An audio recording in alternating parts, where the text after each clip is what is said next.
Dear students, welcome again in our SST class of standard 5th.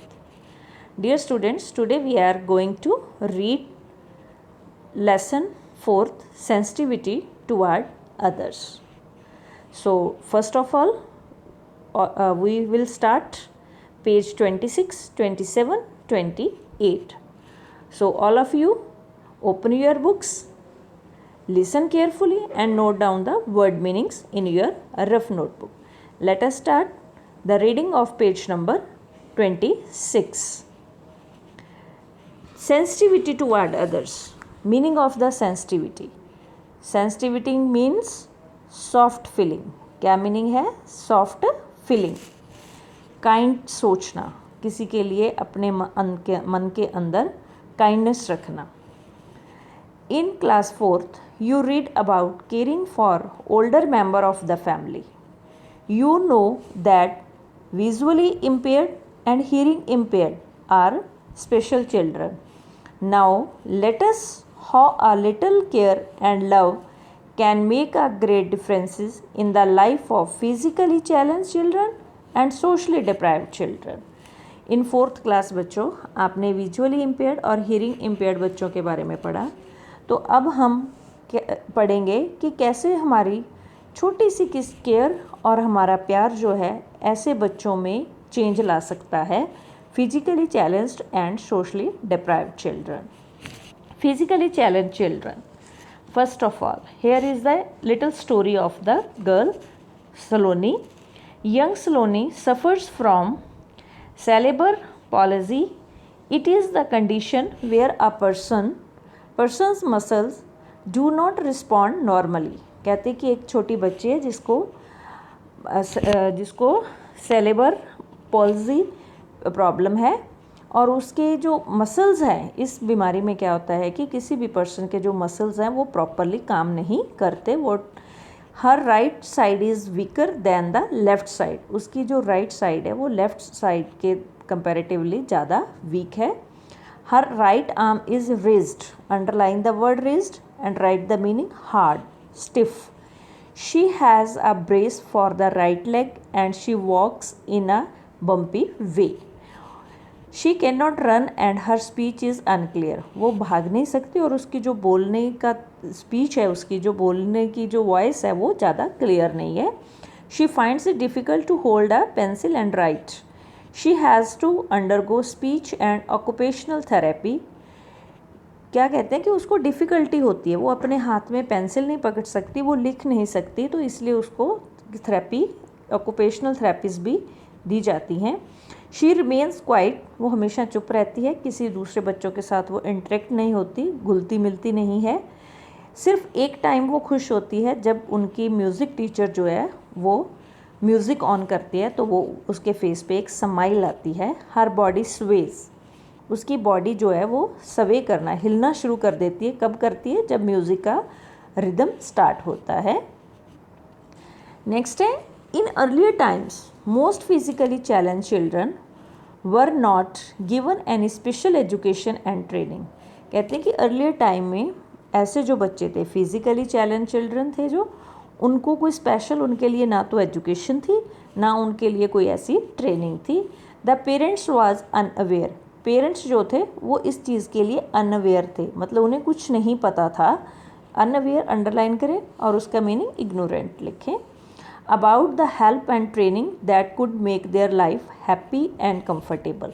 क्योंकि parents को नहीं कुछ भी पता था भी इनके लिए कोई एजुकेशन होती है या कोई ट्रेनिंग होती है कि जिससे वो इन ऐसे बच्चों की लाइफ को कंफर्टेबल और खुश रख सकें.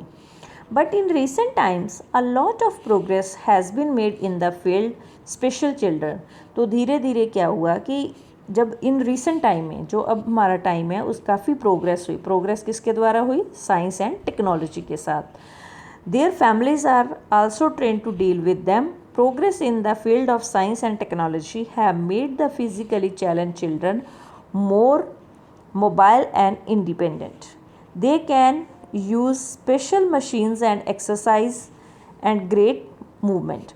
तो साइंस एंड टेक्नोलॉजी की प्रोग्रेस के साथ इन बच्चों के लिए बहुत सारे ट्रेन टीचर्स और थेरेपिस्ट जो थे उन्होंने बच्चों को और फैमिलीज़ को अच्छे से गाइड करना शुरू किया ताकि वो बच्चे जो हैं वो अपने आप को अच्छे से बिहेव कर सकें, इंडिपेंडेंट हो सकें।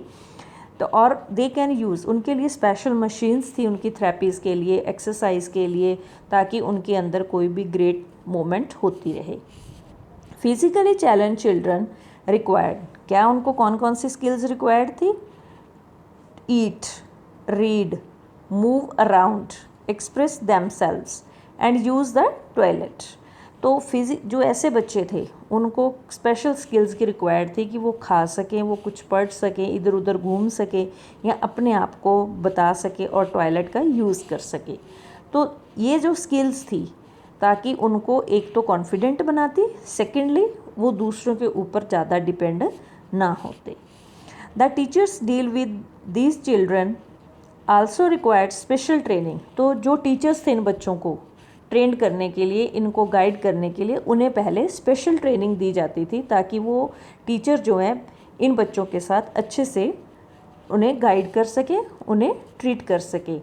This training help the teachers. तो ये ट्रेनिंग जो थी वो टीचर्स के लिए क्या हेल्प करती थी? एक तो suitable environment where special children, तो ऐसा इन्वायरमेंट उनके लिए, बच्चों के लिए क्रिएट करती थी, स्पेशल बच्चों के लिए, ताकि उनकी जो भी वो सीखते वो जल्दी सीखें। और टीचर्स के बीच में जो मेन चीज़ थी वो क्या होनी चाहिए थी? Patience, kindness, sympathetic attitude. इसका मीनिंग क्या लिखना आपने? केयरिंग। सिंपैथेटिक का मीनिंग लिखना है केयरिंग।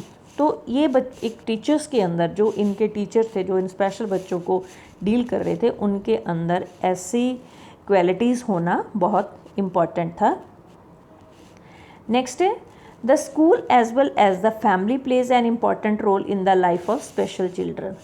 स्कूल और फैमिली दोनों का बहुत इम्पॉर्टेंट रोल है इन बच्चों को लाइफ में। It is important that the parents remain in close contact with the teachers for guidance. If a special child like to dance or play, she should be provided the opportunity. This will make the child happy and confident. तो क्या कहते हैं कि क्यों इनकी life में school का और फैमिली का रोल इम्पॉर्टेंट है? क्योंकि पेरेंट्स के लिए इम्पॉर्टेंट है कि वो उनके टीचर्स जो उनको डील कर रहे हैं उनके साथ कॉन्टेक्ट में रहें उनके, ताकि उन्हें अच्छी गाइडेंस मिल सके, टीचर्स उनको गाइड कर सके कि उन्होंने अपने बच्चों के साथ कैसे बिहेव करना है। जैसे बच्चों हम आपके पेरेंट्स के साथ कांटेक्ट करते हैं ना, पीटीएम होती है, हम आपकी पेरेंट्स को आपकी रिपोर्ट्स देते हैं, आपके पेरेंट्स हमें बताते हैं, तो ऐसे ही इन बच्चों के पेरेंट्स जो हैं इनके टीचर्स के साथ इंटरेक्ट होते हैं। और if a special child like to dance, अगर कोई बच्चे का इंटरेस्ट है कि वो डांस करना चाहता है, वो प्ले करना चाहता है, तो टीचर वो फैसिलिटीज़ उनको प्रोवाइड करवाता है ताकि उनकी लाइफ जो है वो खुश रहे और वो कॉन्फिडेंट रहें। नेक्स्ट है inclusive education, very important.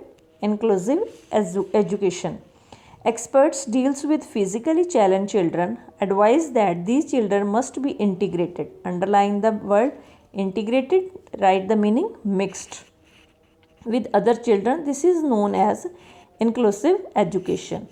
inclusive education का मीनिंग क्या है कि जब नॉर्मल बच्चों के साथ इन स्पेशल बच्चों को मिक्स करके किया जाता है, उनको कलेक्टिवली उनको एजुकेशन दी जाती है, तो वो होती है इंक्लूसिव एजुकेशन। क्योंकि they should be sent to normal school. When they interact with other children, they develop confidence and understanding. It automatically enhances their learning abilities.